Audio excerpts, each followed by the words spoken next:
விழுப்புரம் நாடாளுமன்ற தொகுதி விடுதலை சிறுத்தை கட்சி வேட்பாளர் ரவிக்குமாரை ஆதரித்து மனிதநேய மக்கள் கட்சியின் சார்பில் பிரச்சாரம் மேற்கொண்டனர். இதனைத் தொடர்ந்து விழுப்புரம் கலைஞர் அறிவாலயத்தில் மாலையில் இந்திய யூனியன் முஸ்லிம் லீக் மனிதநேய மக்கள் கட்சி ஆகியவற்றின் சார்பில் இப்தார் நோன்பு நிகழ்ச்சி நடைபெற்றது.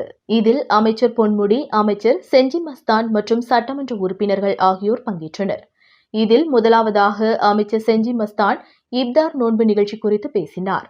அப்பொழுது நோன்பு திறந்த பின்னர் அனைவரும் பானை சின்னத்திற்கு வாக்களிக்க வேண்டுமென உறுதிமொழி ஏற்க வேண்டும் என அமைச்சர் செஞ்சி மஸ்தான் கூறினார். அப்பொழுது அருகில் இருந்த அமைச்சர் பொன்முடி திடீரென எழுந்து அமைச்சர் செஞ்சி மஸ்தான் கையில் இருந்து மைக்கை பிடுங்கினார்.